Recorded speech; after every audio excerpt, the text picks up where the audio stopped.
So today's daf is Chav Vav, and we'll start on line 3, Afilu Tema. This is just a little piece before we get to the Mishnah, as Ashlam of yesterday, which we left hanging. Afilu Tema Rabbi Yehuda, we can reconcile Rabbi Akiva. Rabbi Akiva is the one who holds that Ein Eid Nasa Dayan, that if you're an aid and you witness the case, you can't serve as a Dayan. And that seems to contradict our Mishnah, because the Mishnah speaks about Dayanim who saw the moon, the new moon, and yet they can play the role of Eidim and play the role of Dayanim. He says, Ad kan lo kam Rabbi Akiva Hasam. When does Rabbi Akiva hold ein eid nasa dayan? That's el b'dinin nefashos. That's a separate halacha in dinin nefashos, because it's unbelievable how the halacha builds eidus for dinin nefashos. What has to be built into the eidus is absolute objectivity, to some extent that the Dayanim have no inclination whether he's guilty or not, and they should really be looking to find a way of declaring his innocence. But if they witness the crime and now they're going to serve as Dayanim, how objective can they be? And how much can they fulfill this requirement of looking for a schus to try to exonerate the accused? Rachmana Omar, with regard to nefashos, the Torah tells us, so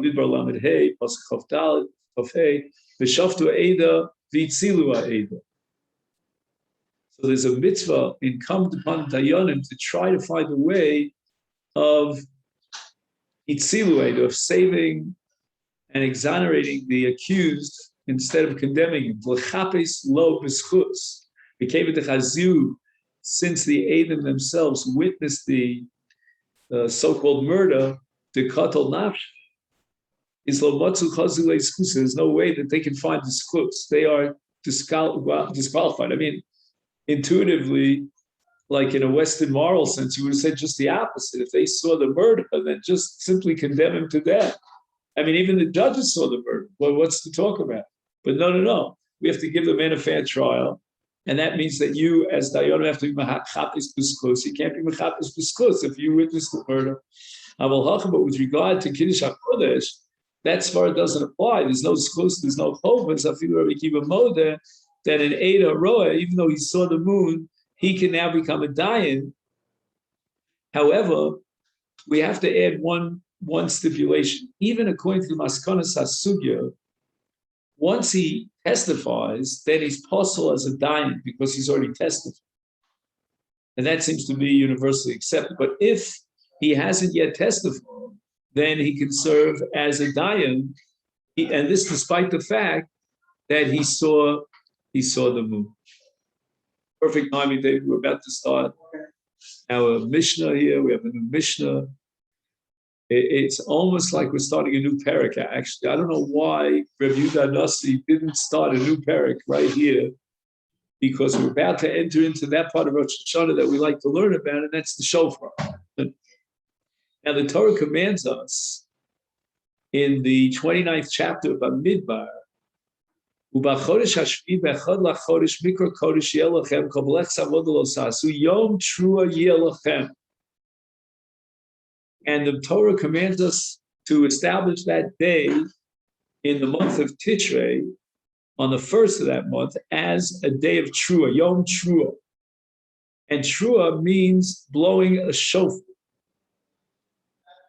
Now, in addition, the Gemara is going to derive that although the trua is one blast, we're going to require what's called a pshuta lefaneh and a pshuta lachareh.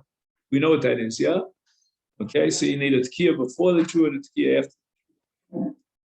Now the Mishnah wants to address the question, what constitutes a shofar? What is a shofar for the mitzvah of tkiyah shofar of Yom Trua Yilachem? And we begin this Mishnah with the sheet of the Tanakama. And believe it or not, the Tanakama is the machmir here. How are you? All shofros sheirim chutz mishal para. Mishnei shehu Karen. Now, we're going to see in a minute, Rabbi Yossi is the Beikil here. He's going to allow for all shofros, even a shofar of a para. So you can take off the horn of a cow, according to Rabbi Yossi. The Chachamim agree that every other shofar from any animal is kosher. It qualifies for Tekiyah shofar. The only exception is the para. Why is that? Because the Torah, when it describes the para, it calls it not a shofar, but rather a keren. And the word keren indicates that it's not a shofar. And since our Rosh Hashana, we require blowing a shofar, afkash. And the Gemara is going to derive that from also va'avartem shofar trua at the end of Vayikra. Well, I got news for you. Say the Chachamim, a shofar of a para is not a shofar at all. In the Torah's language, it's called a keren. It's a horn, but not a shofar. On Rabbi Yossi, the word keren should not get you nervous, or you don't be allergic to the word keren. In fact, I'm going to prove to you from a pasuk that every shofar, even if it's not a shofar from para, is called a keren, and yet we certainly agree, and it's unanimously accepted that those shofars from those species of animals, behemoths, chayes, are kosher for Rosh Hashana Tekiyah, even though they're called keren. Now, where do you see that a shofar is called keren? Says Rabbi Yossi, Shenemar, and here he invokes a pasuk at the beginning of Tanakh in Yoshua, at the beginning of Nach, when Yoshua conquers Yericho, and they surround the city of Yericho for 7 days, right? Yericho was a walled city, and as the battalions of Yoshua surrounded the city, they would blow the shofar on the 7th day when they circled around the city of Yericho. The Torah says, the Tanakh says, "Ahoya b'mshoch b'keren hayovel." Now, the word yovel, and the Gemara is going to derive this later on from Psukim, means an ayal.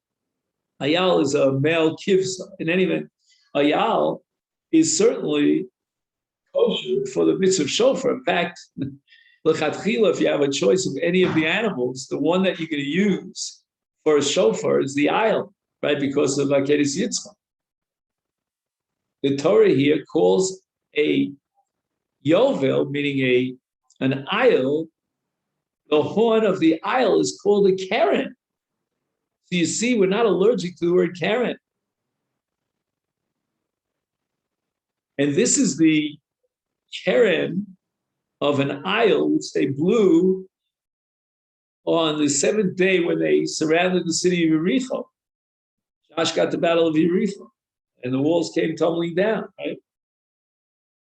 So we see clearly that the pasuk calls the horn of an ayal, I shouldn't say ayal because that sounds like a gazelle with an ayal, a ram. It's called a keren. So don't tell me that just because a para, the keren shel para is called a keren, therefore it is excluded, it's disqualified as a shofar. I mean, the shofar of an ayal is called a keren. So the Gemara immediately jumps on the Rabbanan. Chapir Ka'amar Rabbi Yossi. Rabbi Yossi's argument is a very powerful argument.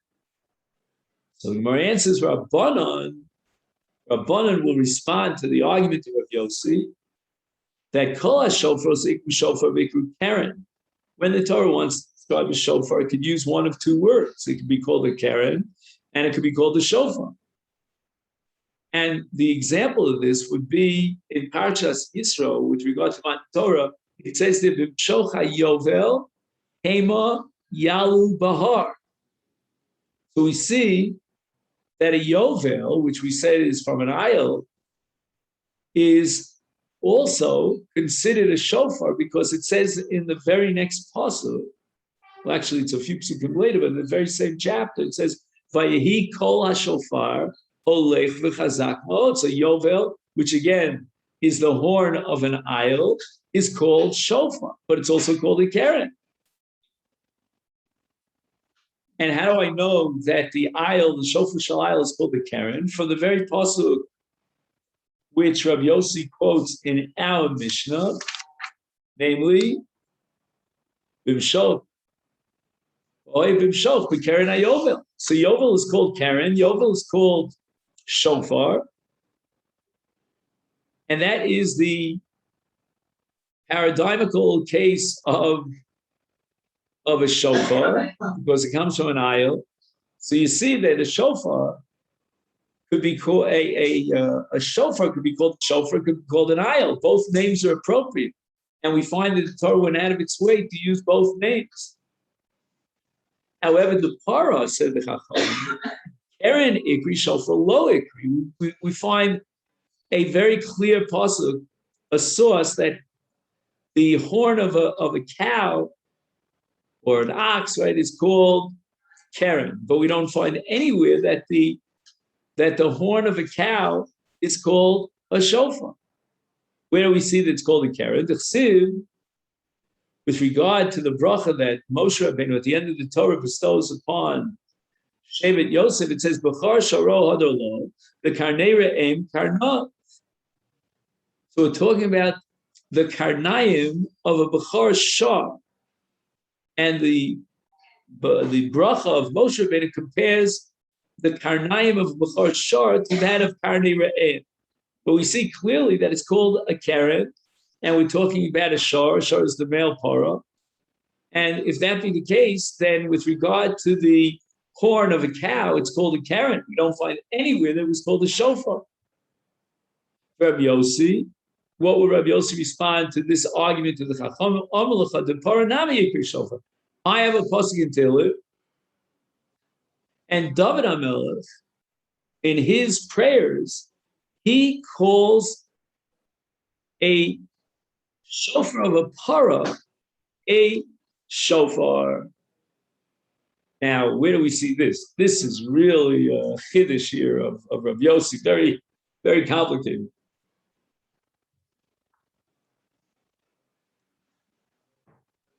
Now, in this dialogue between HaKadosh Baruch Hu and David, David is always praying to save, that God should save him from his pursuers. He's always being pursued.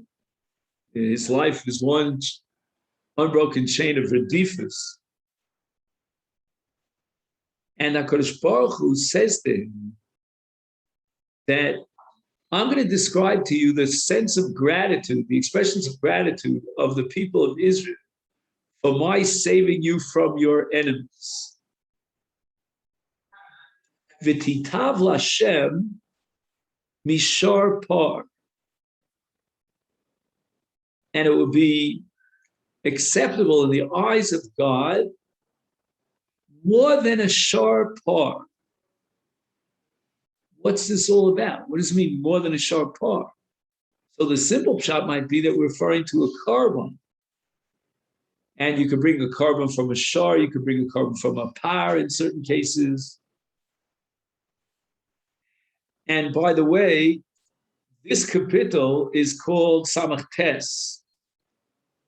And we're quoting Pasuk Lamed Beis, but in the previous Pasuk it says, David cries out, Ahal Hashem Elokim b'shir, v'gadlenu b'toda, and then it says, Vatitev l'Hashem mishar par. And my Hodah, and the Hodah of Klal Yisrael, when you save me, God, is as great in your eyes as a shar par. Now, we learned a sugya back on Daf Yud that a par is already 2 years old. No, I'm sorry. If it says par ben bakar, then it's 2 years old. If it says par stam without ben bakar, then it's 3 years and more. So therefore, the Gemara asks the following question on this pasuk of shar par: Im shar lama par, v'im lapar lama shar.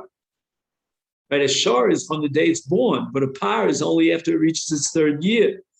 So what is it here? Is it a shar, which is a newborn, or is it a par, which is 3 years old at minimum? We have now a contradiction between these two words of shar par. Ella, what we're going to do is we're going to take shar par and we're going to combine it together and make it into one word.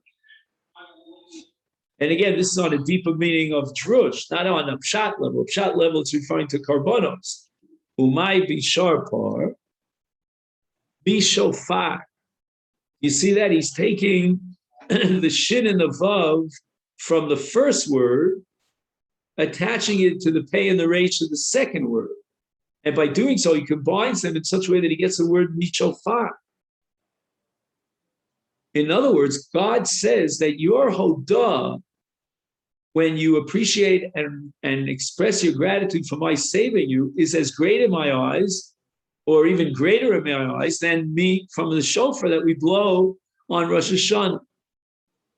In any event, it seems clear here that the keren of a parah is called a shofar, because the word shofar here is a reference to the par, meaning the horn of the par, which we're going to blow on Rosh Hashanah. So Rabbi Yossi has a very convincing argument that the horn of a cow is also called a shofar. The Rabbanon will say, the Rab Masna, my sharpar. What does sharpar mean? This is a remez of a very special shar, the likes of which never walked the earth except on one occasion.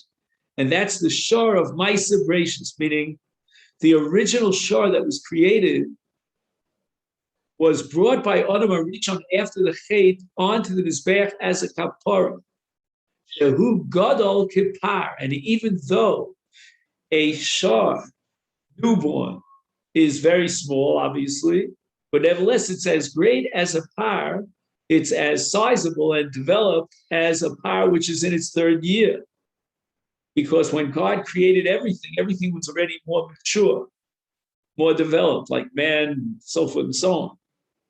Anyway, the pasuk is saying that the tefillah of Hashem, the hodah to Hashem, is greater in His eyes than that carbon. But we see clearly from this pasuk that we're not talking about a shofar. According to Rav Masna, we're talking about describing that shar, which, although it was a newborn shar and it was brought by Adam HaRishon, it had the size of a par, as if it was 3 years old. But it has nothing to do with shofar. So therefore, the Rabbanan come full swing back to their position that a keren of a par is not called a shofar anywhere. It's called a keren, and therefore it's disqualified. Ula Amar Haini Time the Rabbanon Kidaravi Chizda. Ula has an entirely new twist, a new approach to why the Chachamim excluded the horn of a cow as a shofar. Qualified. Yom Rav Chizda Mipnei Ma Ein Koren Gadol Nichnas B'Yom HaKippur B'Big Day Zav Lifnai B'Lifnim into the Kodesh Kadosh L'Avad Avoda. But rather, he has to change his clothes and wear big day love on. So he doesn't wear the 8 garden that have zav on it, but he wears linen garments, 4 garments, which have no gold. The fishain kategar nas sanega, because any gold that he brings into the Kodesh Kadoshim will remind the Ribono Shel Olam Kaviyachol of the Chet Ha'egel, and that's called a kategar, a prosecution. We don't want the prosecution to now serve the Kohen Gadol when he goes in lifnai v'lifnim to pray on behalf of Klal Yisrael as the great Sanegar, as the defense attorney of Klal Yisrael. And now we're going to apply this to the keren ha'para on Rosh Hashana. We're not going to blow the keren of a parah because that's going to remind HaKadosh Baruch Hu Kaviyachol of the Chet Ha'egel, because the parah is the mother of the Egel. And we cannot use it on Rosh Hashanah as a shofar to be mazkir chet. That's the last thing we want to do on Rosh Hashanah on the Day of Judgment, is to remind Hashem of the Chet Ha'egel. So the Gemara asks, below, I don't get it. You're telling me that Kohen Gadol doesn't take anything that reminds us of the Chet of the Egel into the Kodesh Kadosh, and that's partially not true. Vayika dam par. It was hazoyos of the dam par. And the par itself is the mother of the Egel. So once again, this should be a violation of the rule of Chizdavein Kategar Nasa Saneger. And by the way, there was Achas Lamala, Shevel Lamata, and this is the Dama Par. I mean, the Torah calls it the Dama Par, and it's going into the L'fnai V'Lifnim. So the Gemara says, Hoil V'Ishtene Ishtene.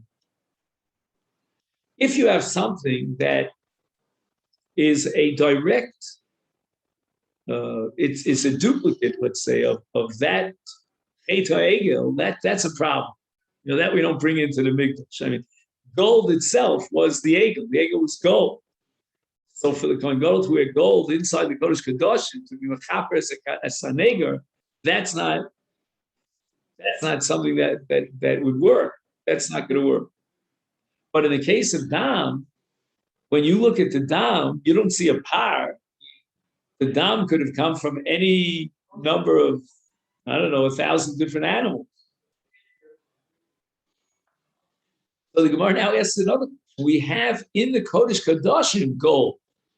Ha'ika aron, kapores, ukruv. All these dimensions of Klei Kodesh were kavua. They were set in a permanent way in the Kodesh Kodashim. And guess what? They're all made of gold. So you're telling me that gold is a kategar. How could there be a permanent fixture of gold, 3 of them in fact, inside the Kodesh Kodashim?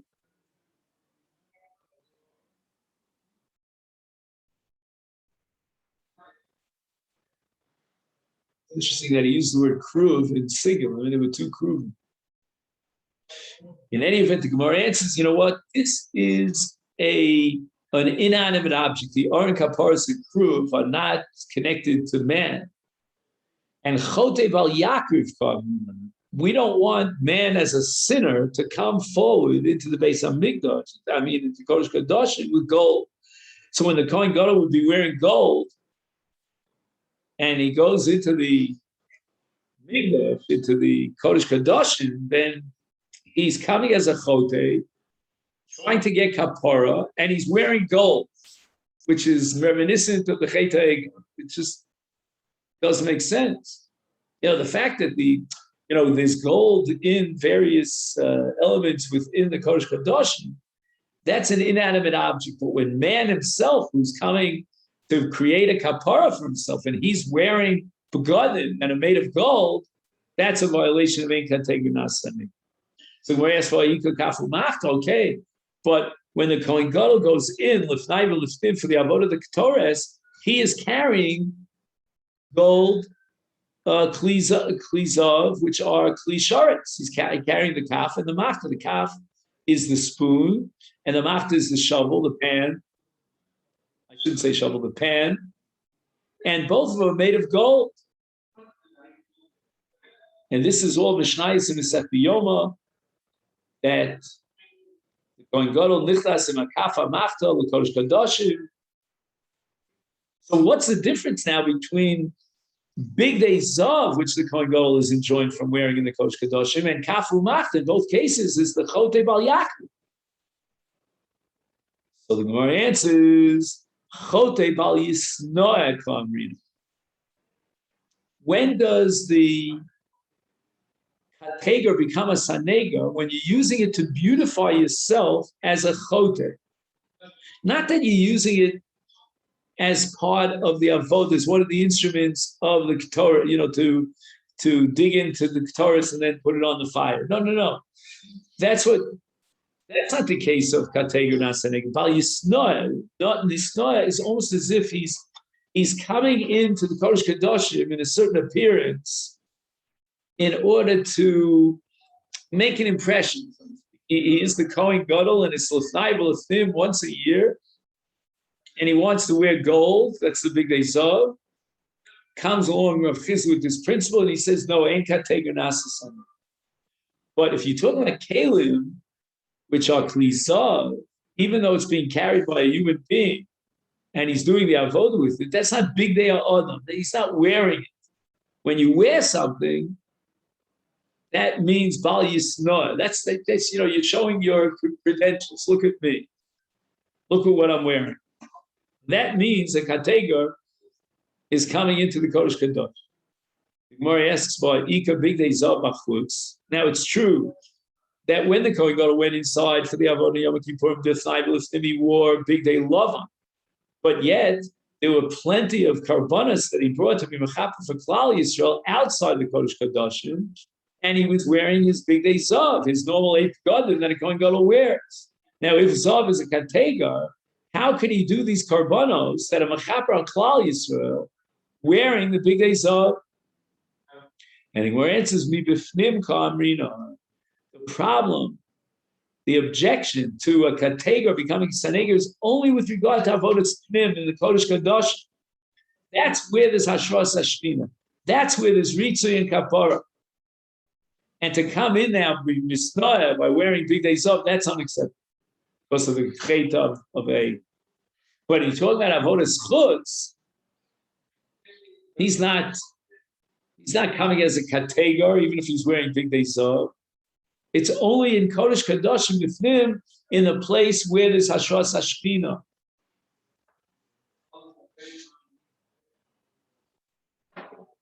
In the place where there's the ultimate ritzui and kapara of Yom Kippur.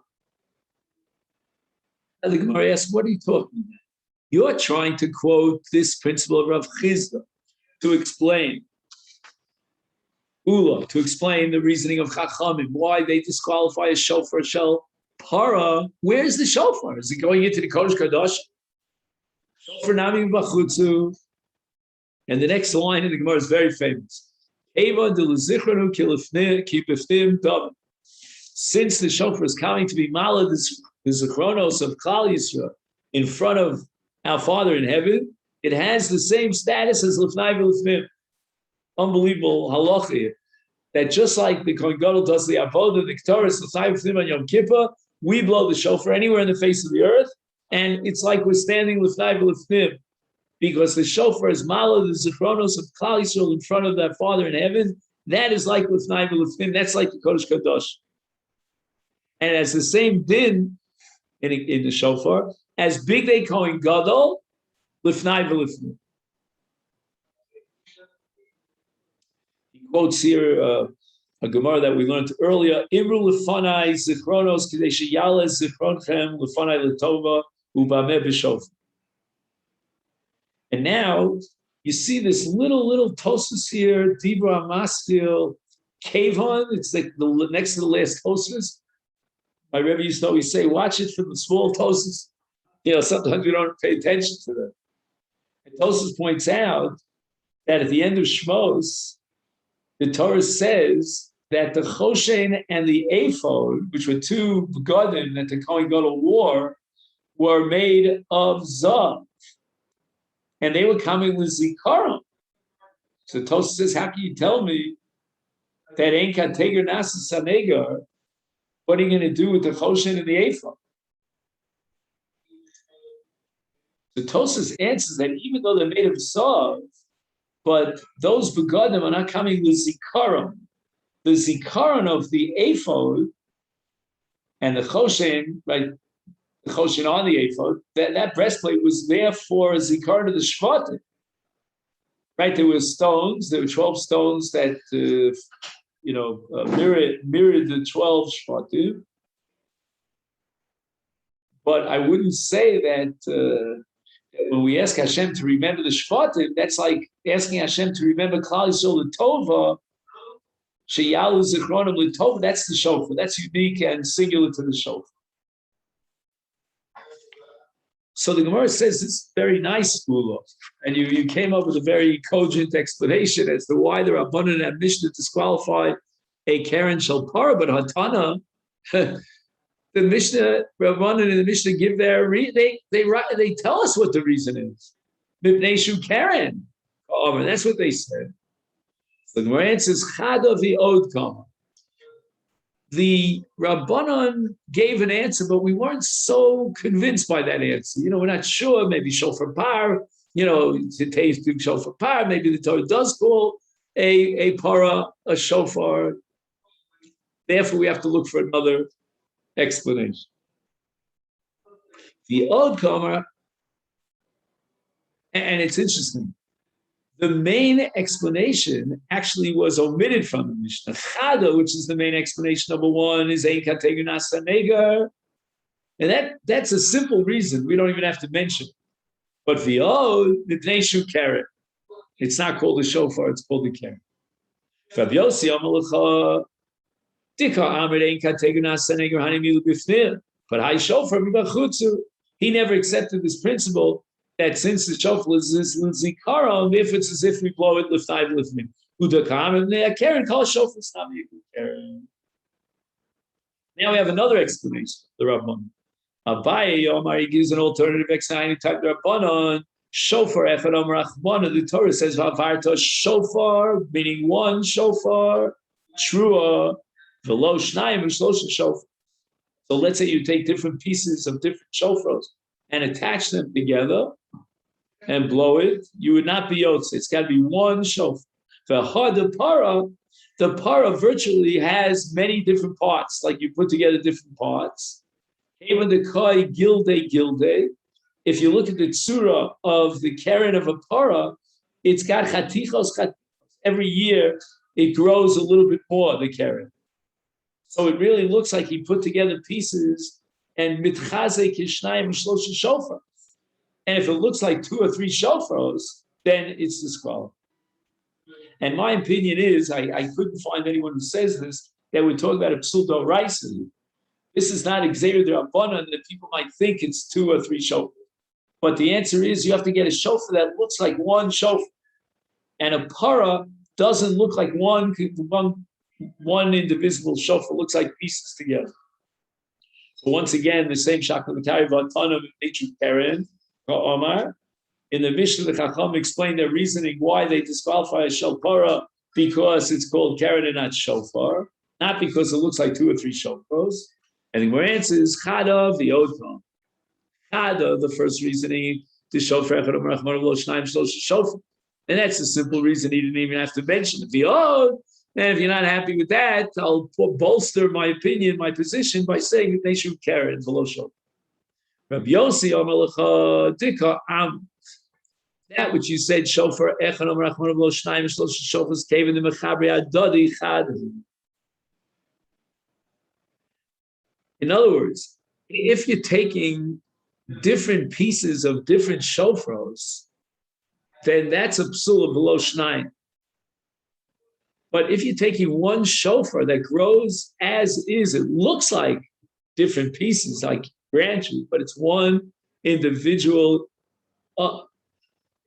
one indivisible shofar.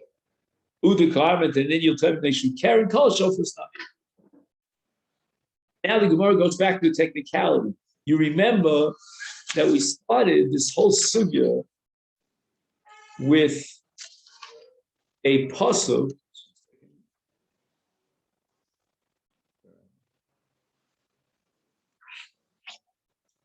that was quoted here in the Mishnah, B'mshoch B'keren Hayovel. And we prove from there, Yossi actually proved from that pasuk that the keren of an aisle is called a keren, even though an aisle is your typical shofar. Now, how do you know that the word yovel means, the translation of the word yovel is aisle? My mashna the yovel lishna the dichra. Dichra is the Aramaic word for the keren of an aisle. Sanya, we went to the Brayso of Rabbi Akiva, Kshalachti le'arvia, hoyu koren le'dichra yuvla, or yovla. Rabbi Akiva says that he was on a journey, a travel to Arvia, and they called a dichra of an aisle yovla.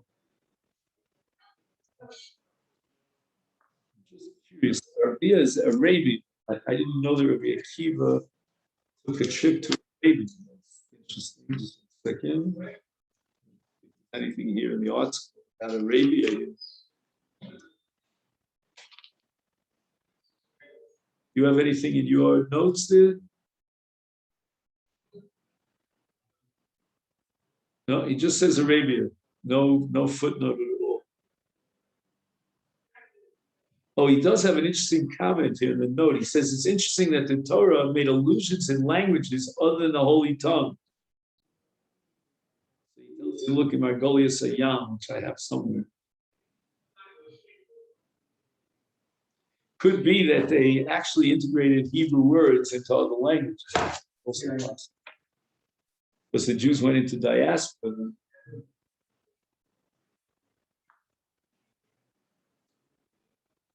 Now, from this point and on, for almost the balance of what we're going to do today, we are going to study words and try to understand the translation of those words. And we start with Rabbi Akiva. Rabbi Akiva shalachti leGalia, when I went to a place called Galia, which the Aruch identifies as France, I heard that Korin Leisha Nida Galmuda. So the Gemara says, my Galmuda, what does it mean, Galmuda? Why do you use that word to describe a Nida? And the answer is Gemula da mibaila. That the word Galmuda is an otrikon, which we take apart and make smaller words out of. And she is Muvdeles mibaila. She's separated from her husband. Rabbi Akiva shalachti lafriki. When I was in Africa, I heard that Hayukorin lemadbea, a coin which we call a ma, they call it a kasita. And why was Rabbi Akiva, the Gemara wants to know, interested in telling this stuff? Not sure why the Gemara didn't ask that on the previous regard to the Galmuda, that I'm not sure. In any event, my nafkimina, lifrushe ma kasita. We want to explain a pasuk that says ma kasita, mea kasita, the oraisa in the pasuk. So the pasuk says by Yaakov Avinu in Bereishis Islam and Gimel, when he came to Shechem, it says that mea danke, which means mea mos.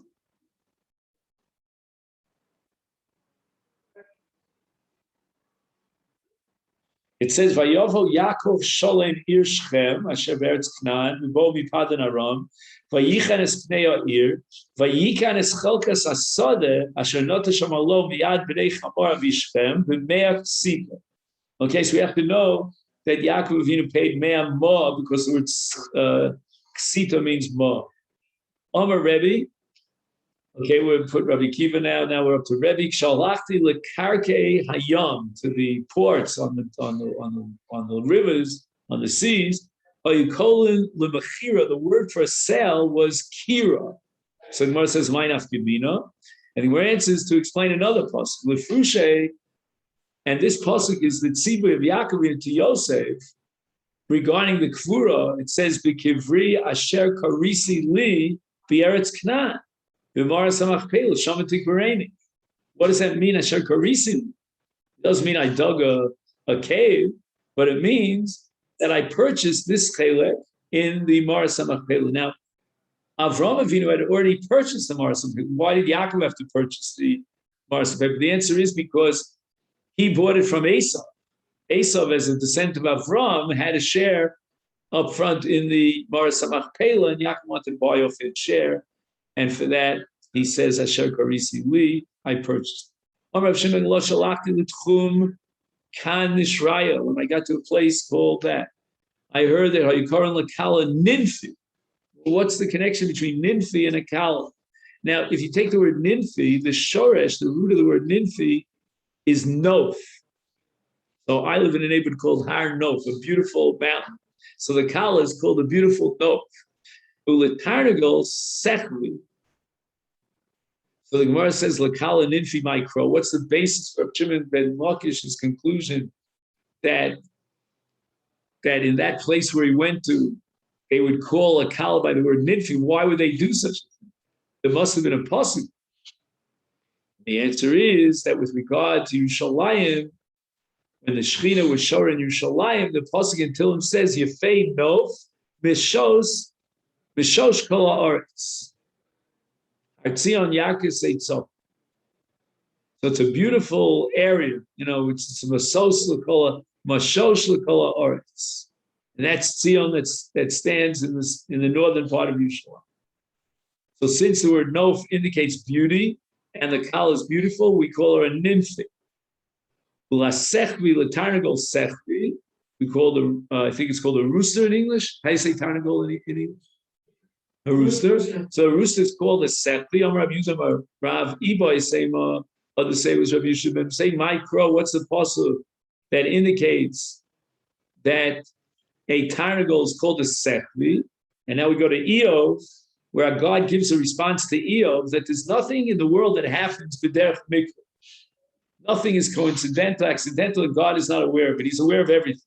Mi shas b'tuchos chachma, o mi nasan l'sechli vino. Now, what is tuchos? Tuchos are a part of the body, we call it the kidneys. And God says that I am implanting in the kidneys a chachma, wisdom. And I also gave the sechli wisdom, bina.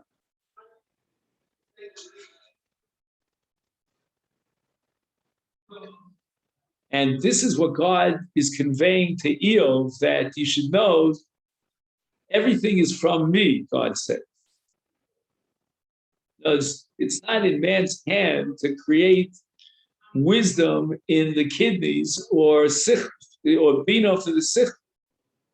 So mishas b'tuchos chachma, tuchos ela kloyos, and the kloyos actually give man like etzos and advice, recommendations to differentiate between good and evil, right? Like the Chazal say about Avraham Avinu, he came to Emunah because his kloyos, like his rebbeim, they taught him the difference between good and evil. Omi nasan l'sechli vina, and who is the sechli that's referred to in this passage? He said Tarnagol. And the bina is that the Tarnagol knows the difference between day and night, way before it's sunrise. Levi Iklahu Asra, he came to a place. Asa Gabriel Kameh, a person came from him. Omar Le, that person said to Levi,